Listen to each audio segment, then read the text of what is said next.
নমস্কাৰ পলিটিকেল বাৰ্তালৈ স্বাগতম জনাইছোঁ আৰু ষ্টুডিঅ'ৰ মজিয়াত মই গিয়াছুদ্দিন আহমেদ।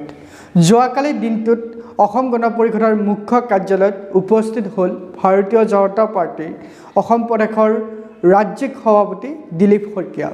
দিলীপ শইকীয়াৰ উপস্থিতিয়ে অসম গণ পৰিষদৰ আৰু বিজেপিৰ তেখেতসকলৰ মিত্ৰতাৰ যি বান্ধোন সেয়া অধিক সুদৃঢ় কৰিব নেকি, বা ২৬ত তেখেতসকলে মিত্ৰজোঁটত আবদ্ধ হৈ পুনৰ তেখেতসকলে ২৬ত নিৰ্বাচনত অৱতীৰ্ণ হ'ব নেকি, এই সম্পৰ্কে আমি আলোচনা কৰিবলৈ অসম গণ পৰিষদৰ সাধাৰণ সম্পাদক মনোজ শইকীয়াৰ সৈতে আমি ফোনযোগে তেখেতৰ সৈতে বাৰ্তালাপ কৰিবৰ কাৰণে প্ৰয়াস কৰিছোঁ আৰু আমাৰ সৈতে ফোনযোগে সংযুক্ত হৈছে মনোজ শইকীয়া।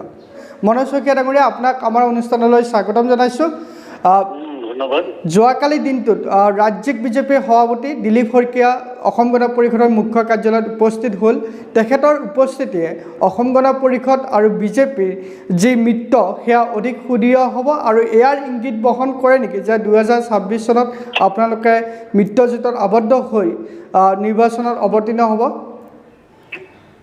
প্ৰথম কথাটো হ'ল যে যোৱাকালি যিটো আমাৰ অনুষ্ঠান আছিল, আমাৰ দলৰ এখন বৰ্ধিত কেন্দ্ৰীয় সমিতিৰ কাৰ্যনিৰ্বাহক সভা আছিলে।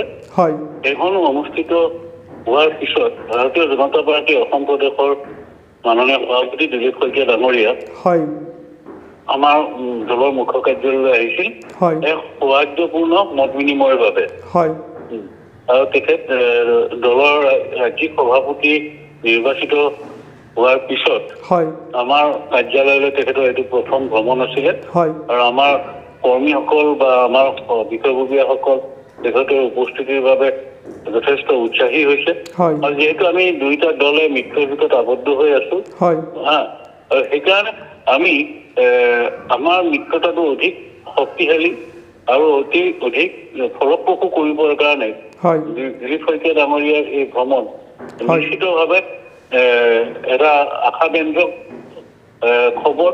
আৰু মই ভাবোঁ যে দিলীপ শইকীয়া ডাঙৰীয়াৰ এই প্ৰচেষ্টাই, হয়, এই আন্তৰিকতাই মিত্ৰতাৰ যিটো ধৰ্ম, হয়, মিত্ৰতাৰ যিটো বান্ধোন, সেই বান্ধোন অধিক শক্তিশালী কৰিব। হয়, নিশ্চিতভাৱে। আৰু যোৱাকালি তেখেতৰ উপস্থিতিয়ে দিলীপ শইকীয়া ডাঙৰীয়াৰ তেখেতৰ উপস্থিতিয়ে আপোনালোকৰ মিত্ৰতা অধিকভাৱে সুদৃঢ় হ'ব আৰু ২৬ত আপোনালোকে একত্ৰিত হৈ আপোনালোকে মিত্ৰতাৰ পথত আবদ্ধ হৈ আপোনালোকে নিৰ্বাচনত অৱতীৰ্ণ হ'ব, সেয়াই হয়তো সূচাইছে। আমি ইতিমধ্যে মিত্ৰতাত আছোৱেই। হয়, আমি ইতিমধ্যে মিত্ৰতাত আছো, চৰকাৰৰ আমি অংশীদাৰ হৈ আছো। হয়, আমি একেলগে ভাৰতীয় জনতা পাৰ্টী, অসম গণ পৰিষদ, UPPL আমি একেলগে অসমৰ উন্নয়নৰ কাৰণে আমি কাম কৰি আছো। হয়, এফালে ভাৰতীয় জনতা পাৰ্টীৰ ৰাজ্যিক সভাপতি দিলীপ শইকীয়া ডাঙৰীয়া, হয়, আমাৰ দলৰ সভাপতি বৰা ডাঙৰীয়া, হয়, আৰু চৰকাৰৰ মুৰব্বী হিচাপে মাননীয় মুখ্যমন্ত্ৰী ডক্টৰ হিমন্ত বিশ্ব শৰ্মা ডাঙৰীয়া, হয়, আটাইৰে নেতৃত্বত হয়, আমাৰ ৰাজ্যখনৰ উন্নয়ন আৰু বিকাশ যথেষ্ট ত্বৰান্বিত হৈছে। হয়, আৰু আমি মিত্ৰজোঁটে ভৱিষ্যতৰ দিনতো আমি শক্তিশালী ৰূপত অৱতীৰ্ণ হ'ম। হয়, আৰু মিত্ৰজোঁটৰ বাহিৰে বিকল্প অসমত অন্য কথা আহিবই নোৱাৰে। হয়। এই কথা ইতিমধ্যে যোৱা নিৰ্বাচনসমূহত প্ৰমাণিত হৈছে।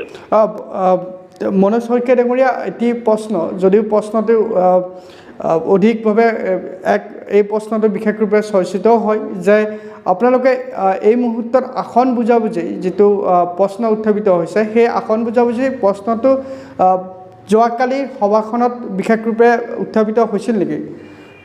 নাই, তেনেকুৱা ধৰণৰ কোনো এই নিৰ্বাচন কেন্দ্ৰিক কথা কালি কোনো আলোচনা হোৱা নাই। হয়, এইটো এটা সম্পূৰ্ণৰূপে এটা সৌহাৰ্দ্যপূৰ্ণ তেখেতৰ ভ্ৰমণ আছিল আমাৰ দলৰ কাৰ্যালয়ত। হয়, আৰু সৌহাৰ্দ্যপূৰ্ণ এটা মত বিনিময়হে হৈছে। হয়, ইয়াত কোনো ধৰণৰ নিৰ্বাচন কেন্দ্ৰিক আলোচনা হোৱা নাই। হয়, ধন্যবাদ জ্ঞাপন কৰিছোঁ মনোজ শইকীয়া ডাঙৰীয়া। আপোনাৰ অতি ব্যস্ততাৰ মাজতো আপুনি আমাক এইখিনি সময় প্ৰদান কৰাৰ বাবে ধন্যবাদ জ্ঞাপন কৰিছোঁ। ধন্যবাদ। এয়া আছিলে অসম গণ পৰিষদৰ সাধাৰণ সম্পাদক মনোজ শইকীয়া ডাঙৰীয়া, তেখেতৰ কিছু এই সম্পৰ্কে তেখেতৰ ভাষ্য। পৰৱৰ্তী সময়ত পুনৰ আপোনালোকক আমি এনেধৰণৰ বা বাতৰি দিবৰ বাবে আমি সদায় প্ৰস্তুত।